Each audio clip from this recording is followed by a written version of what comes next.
तो उत्तराखंड के सीएम तीरथ सिंह रावत ने कल रात अपने पद से इस्तीफा दे दिया। आज दोपहर 3 बजे देहरादून में बीजेपी विधायक दल की एक बैठक होगी जिसमें नया सीएम कौन होगा उसका चुनाव होगा।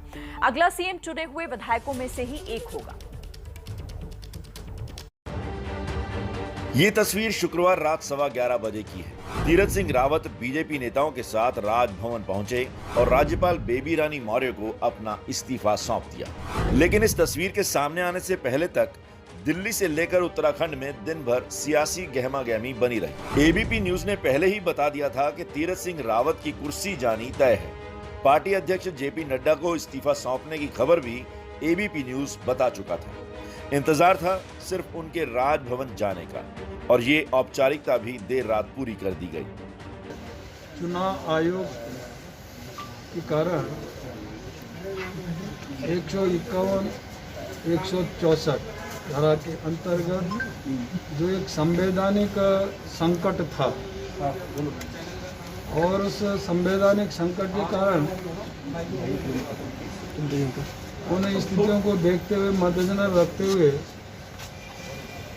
मैंने अपना इस्तीफा मुख्यमंत्री पद से देना उचित समझा। तीरथ के इस्तीफे के साथ ही राज्य के नए सीएम की नियुक्ति की कवायद भी तेज हो गई है। आज दोपहर 3 बजे देहरादून में बीजेपी विधायक दल की बैठक में नया सीएम चुना जाएगा। बीजेपी आला कमान की तरफ से नरेंद्र सिंह तोमर और डी पुरंदेश्वरी देवी को पर्यवेक्षक बनाकर देहरादून भेजा जा रहा है। पार्टी के मुताबिक अगला सीएम चुने हुए विधायकों में से ही एक होगा। विधानमंडल दल की बैठक में नए नेता का चयन करेंगे और फिर आगे की प्रक्रिया उसके बाद। तो क्या विधायकों में से ही जी। तीरथ सिंह रावत को 4 महीने में ही मुख्यमंत्री पद की कुर्सी छोड़नी पड़ी, लेकिन उन्हें पद से क्यों हटना पड़ा इसे समझ लीजिए। तीरथ सिंह रावत अभी किसी सदन के सदस्य नहीं है। सीएम बने रहने के लिए 6 महीने के भीतर सदस्य बनना होता है। तीरथ 10 मार्च 2021 को मुख्यमंत्री बनाए गए थे। 10 सितंबर तक तीरथ मुख्यमंत्री रह सकते थे, लेकिन विधानसभा चुनाव से 6 महीने पहले उपचुनाव नहीं हो सकते। अगले साल जनवरी में विधानसभा चुनाव का ऐलान होगा, इसलिए 6 महीने से पहले ही पार्टी ने सीएम को बदलने का प्लान बनाया। तीरथ सिंह रावत संवैधानिक कारणों का हवाला देकर हटाए गए हैं। वैसे सीएम रहने के दौरान उन्होंने कई विवादित बयान भी दिए थे।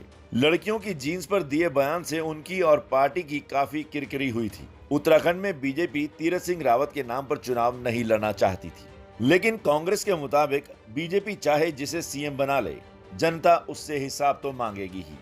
भाजपा को इन सवालों का जवाब उत्तराखंड के लोगों को देना पड़ेगा, चाहे वो किसी को मुख्यमंत्री बना ले। उत्तराखंड की सियासी हलचल पर कांग्रेस आज प्रेस कॉन्फ्रेंस करेगी, जिसमें हरीश रावत और रणदीप सुरजेवाला शामिल होंगे। सीएम पद से तीरथ सिंह रावत की विदाई के बाद अब नजर आज होने वाली बीजेपी विधायक दल की बैठक पर होगी, जिसमें उत्तराखंड के 11वें सीएम पर मुहर लगेगी। वैसे उत्तराखंड में नए सीएम को लेकर कयास लगने शुरू हो गए हैं। कौन कौन है संभावित चेहरे, बता रही है श्री। देखिए, उत्तराखंड के सीएम के तौर पर मुख्य रूप से 3 नाम आगे चल रहे हैं। आपको टच स्क्रीन के जरिए बताते हैं कि वो 3 नाम कौन कौन से हो सकते हैं जो उत्तराखंड का अगला सीएम हो सकता है। तो पहला नाम है सतपाल महाराज का। सतपाल महाराज जो कि चौबट्टा खाल से विधायक हैं, इस बार फिर से वो इस पद के प्रबल दावेदार माने जा रहे हैं। कांग्रेसी पृष्ठभूमि एक बड़ा रोड़ा उनके नाम को लेकर बनती रही है। असम में पूर्व कांग्रेसी सीएम बनने के बाद उनकी दावेदारी यहां पर और मजबूत हो जाती है। सतपाल महाराज के बाद अब जो दूसरा नाम है जो आगे है वो है धन सिंह रावत का। विधायक और राज्य के उच्च शिक्षा मंत्री रहे हैं।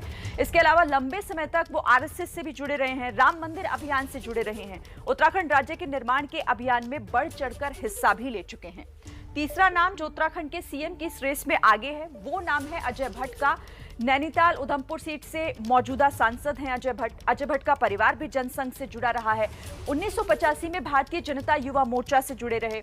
2012 से लेकर 2017 के दौरान नेता विपक्ष की भूमिका में अहम भूमिका में रहे हैं अजय भट्ट और 2015 में उत्तराखंड बीजेपी के अध्यक्ष भी बने। तो ये तीनों वो नाम जो इस रेस में फिलहाल आगे चल रहे हैं।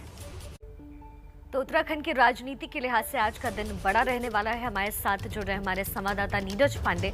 नीरज, बीजेपी सीएम का चेहरा बदलने जा रही है, क्या आने वाले चुनाव में बीजेपी को इसका कोई फायदा मिलता नजर आ रहा है?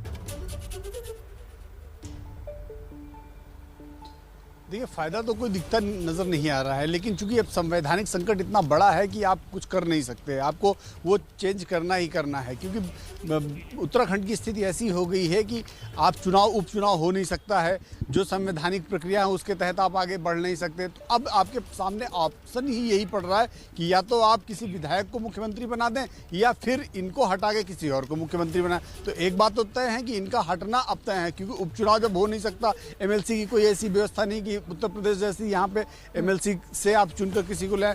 तो भारतीय जनता पार्टी के सामने जो है वो संवैधानिक संकट इतना बड़ा आ गया है कि 10 सितंबर से पहले उनको विधानसभा का सदस्य होना जरूरी है। अगर ऐसा नहीं होता तब क्या स्थिति होगी? तो भारतीय जनता पार्टी नहीं चाहती कि 2 महीने और डिले हो।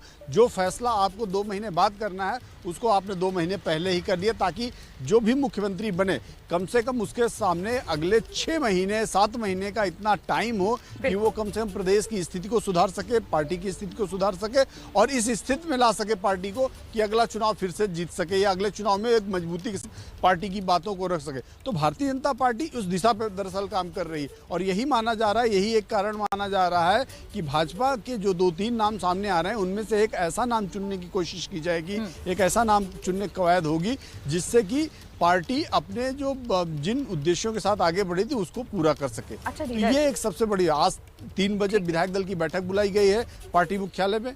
जी नीरज, संकट क्योंकि बड़ा है, अगले सीएम के चुनाव में बीजेपी अब क्या लग रहा है आपको, किन अहम बिंदुओं पर उसका ध्यान रहेगा और कौन से समीकरण बैठाने की भी कोशिश होगी उत्तराखंड में?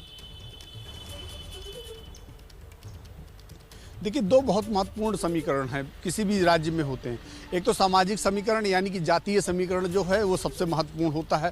दूसरा समीकरण ऐसा होता है कि पार्टी का ऐसा चेहरा जो पार्टी के कार्यकर्ताओं के बीच का हो, पार्टी में स्वीकार्य हो। तो ये 2 सबसे बड़े फैक्टर है। एक तो ये कि उनको चेहरा भी मिल जाए ताकि वो आगे की भविष्य की रणनीति पर काम कर सके।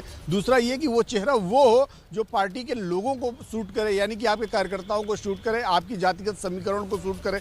तो यहाँ पे जो मेरी जो समझ है उसके अनुसार भारतीय जनता पार्टी सिर्फ 2 ही फैक्टर में काम कर सकती है, या तो वो जो है राजपूत से होगा या ब्राह्मण से होगा। राजपूत ऑलरेडी पिछले 4-4.5 साल से मुख्यमंत्री रह चुके हैं, तो शायद इस बार बदलाव के लिए कुछ अलग चेहरों पर काम किया जा सके, यानी कि ब्राह्मण चेहरे पर दांव लगा।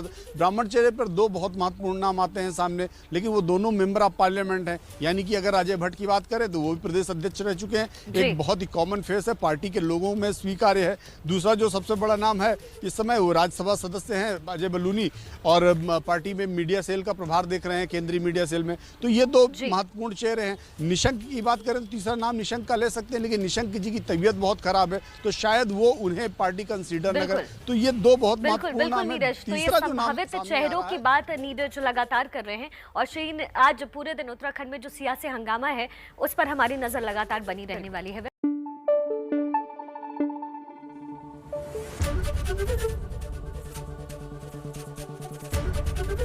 एबीपी न्यूज आपको रखे आगे।